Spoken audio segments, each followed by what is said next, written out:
Today we want to talk about a comparative study between Kenya and Ethiopia. We want to look at the idea of the two countries. Which country do you think is going to industrialize before the other country? Now, these are two countries with radically different histories. So just looking at Ethiopia in the 1980s and the late 70s, Ethiopia was very unstable. They had like a military coup, and they had two insurgencies going on. They had the Oromo fighting against the government, and they had the Eritrean rebels fighting against the government. They had mass famine, they had mass starvation. Ethiopia was producing just refugees and became the poster child of what a failed African state is. Now, at the same time, Kenya was relatively stable. The economy was very stagnant. But we didn't have the civil wars and the mass famine that you saw in Ethiopia. And for a long time, Kenya's economy at that time was almost double the Ethiopian economy, with half its population. So the living standards in Kenya were higher. They're pretty low by any standards, but they were higher than the living standards of Ethiopia. Now let's fast forward to today, in 2021. Who do you think is going to become the leading industrialized country in East Africa between Kenya and Ethiopia? Well, just looking at the current GDP numbers, we can see that Ethiopia is almost, they're more or less caught up to Kenya, because their GDP right now is, I think, $95 billion. And Kenya's nominal GDP is, I think, $100 billion. So they have more or less caught up. From being less than half the size of Kenya's economy, they are now more or less at 95% of Kenya's economy. They've more or less caught up. So, and right now, you can see Kenya is in decline. It's pretty obvious that Kenya is going down. Things are not going well in particular. For example, this is just an example, but it may be an indication of the larger trends going on within these two economies. Kenya Airways, the national carrier of Kenya, is more or less has collapsed. It's on government subsidy. They can't turn a profit. They gave up their lucrative spot in the UK airport, I think in Heathrow. They just gave it up just like that, which was very short-sighted. And they're bleeding money like it's no one's business. So without government subsidies, Kenya Airways would collapse tomorrow, right? Now, look at Ethiopia, the Ethiopian Airlines. It's the largest airline in Africa by volume and by income. And it is vertically integrated. The way they've set it up so well, so that different sectors within, for example, the airport and parts of the economy are really well integrated with Ethiopian Airlines. So they're always turning a profit. So how did Ethiopia move from being a starving country to having the largest airline in Africa? And they're still growing. What happened between the 1980s and today? Now, going back to Kenya, now that Kenya is being exceeded by Ethiopia, what are the factors driving this, this difference in economic performance?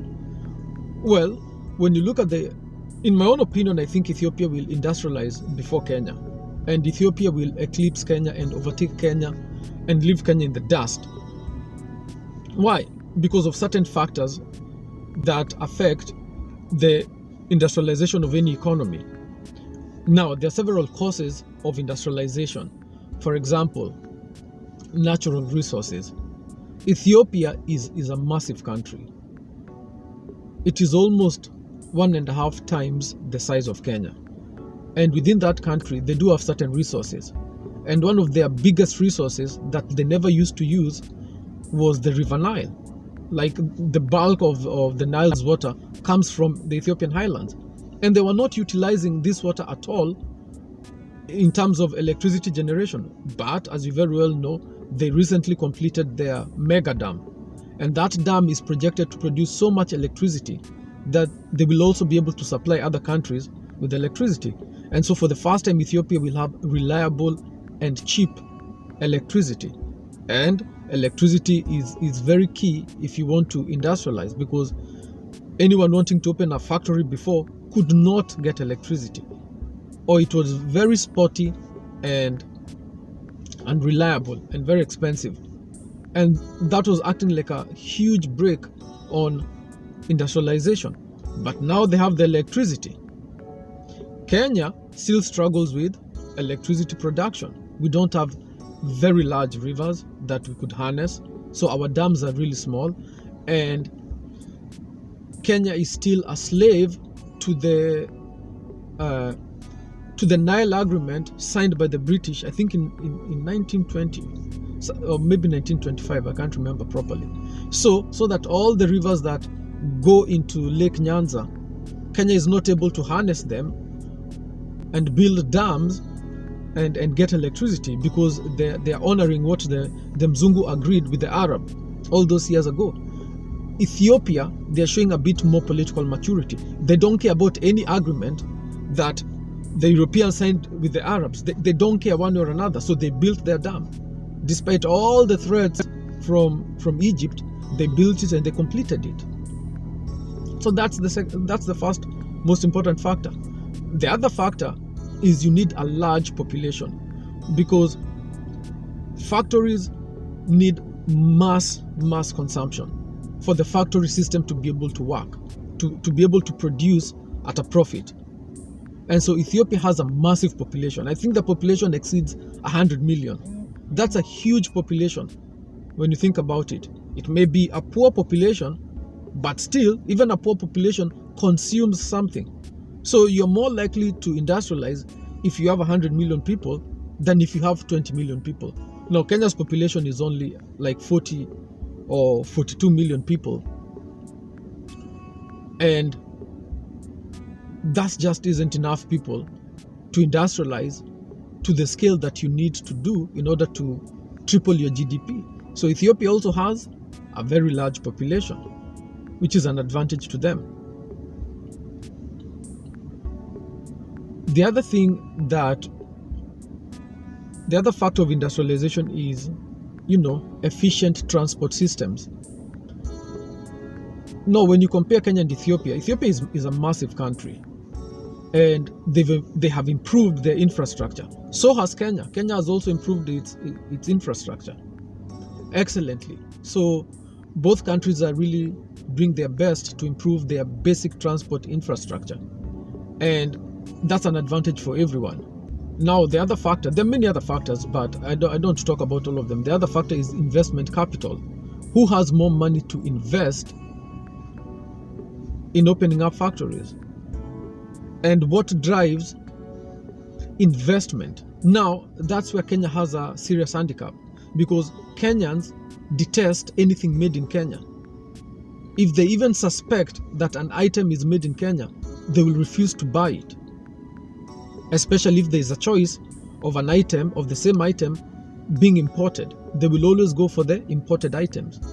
We've seen that across product range. We have supermarkets that sell eggs from France, and the Kenyans choose to buy the eggs from France rather than support their own very poor farmers.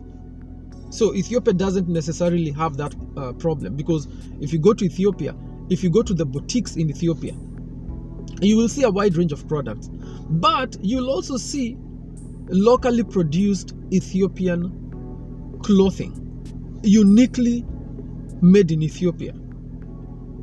Like they make a lot of their own clothes. When you look at their festivals, when you look at the dresses that their women wear during certain festivals and certain cultural events, you'll see that those are locally made clothes in the local design. And that means they have a textile industry. And in fact, in certain places in Ethiopia, you'll see people spinning their own threads.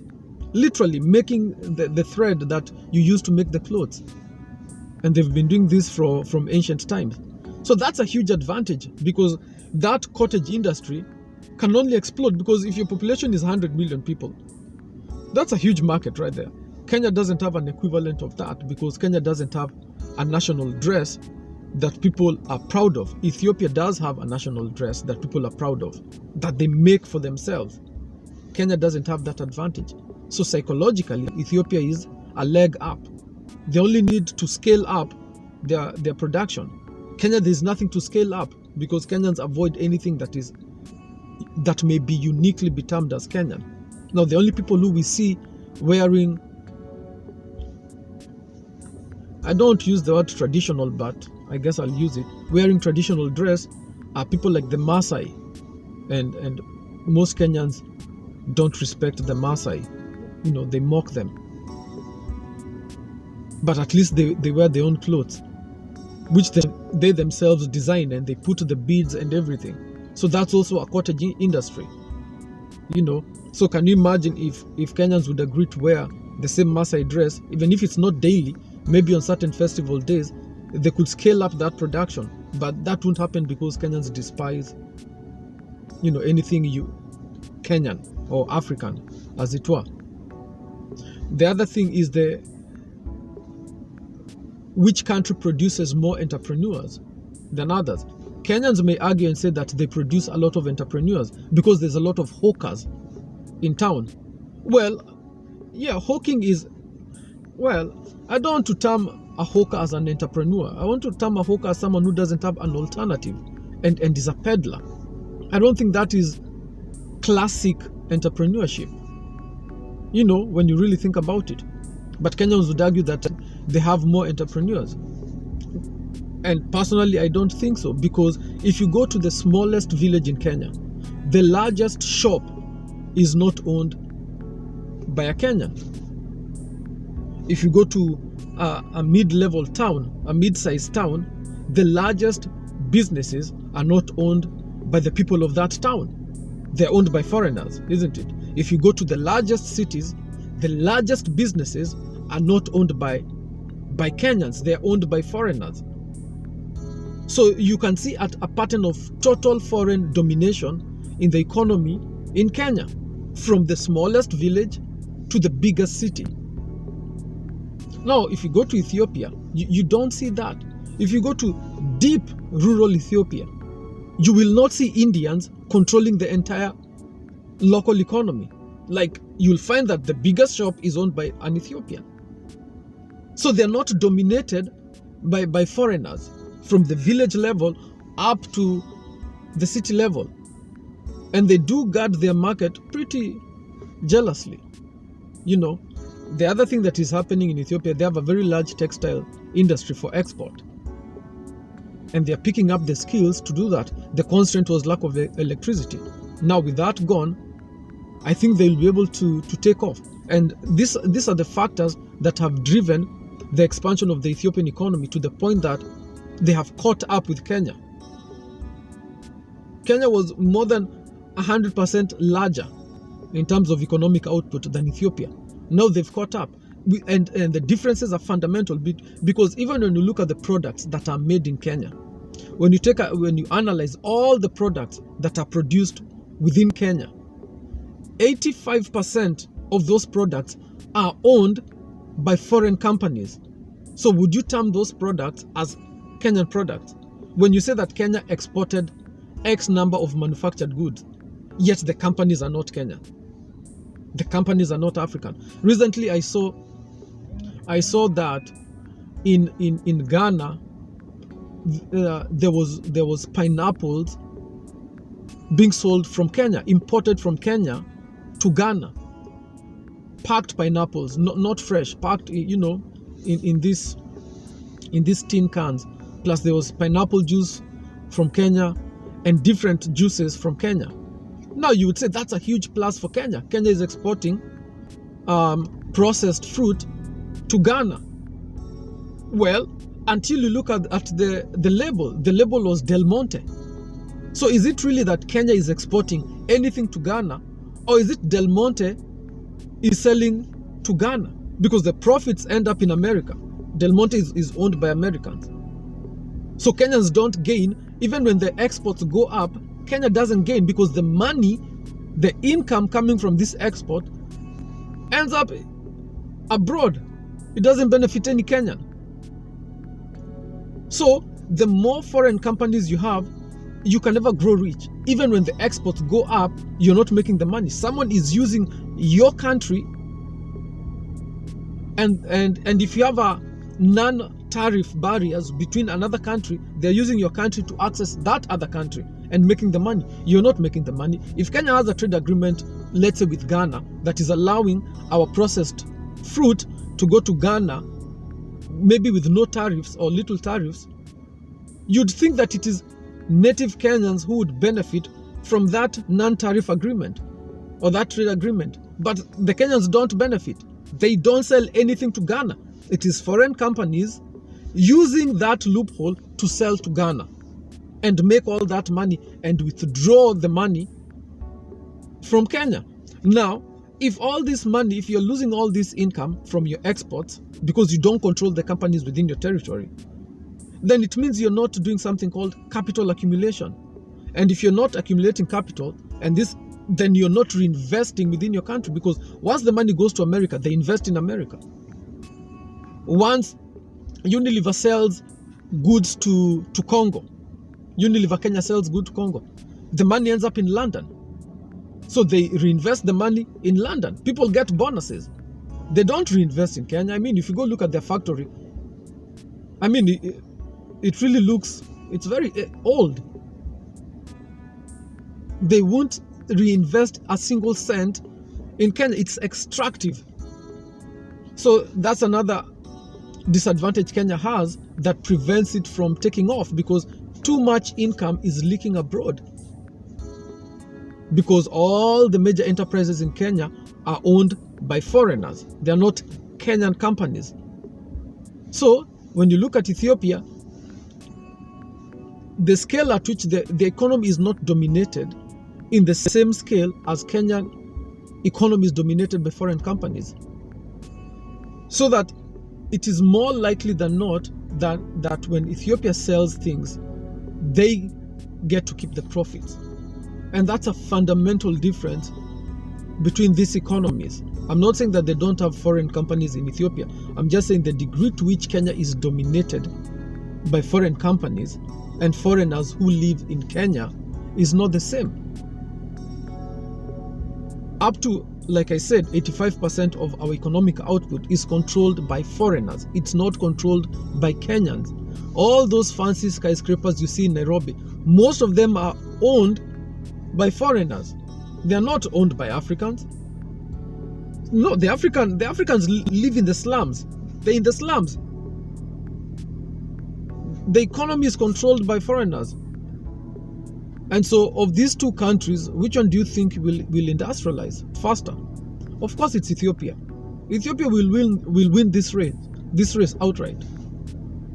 Over the next 25 years, as the benefits of the mega dam kicks into the economy, you will see Ethiopia surpassing Kenya, and the economy will double. And Kenya's economy will remain stagnant for a long time, because Kenyans don't open up companies. They open up small shops, hawking and things of that nature. But where the real money is, that part of the economy remain firmly in the hands of the foreigners. And it is in all sectors. The largest accounting firms in Kenya are foreign accounting firms. The largest audit firms in Kenya are foreign audit firms. The largest advertising agencies in Kenya are foreign advertising. There is almost no sector of the economy that Kenyans actually control. Kenyans only control the poverty economy, the slum economy. That's where Kenyans control.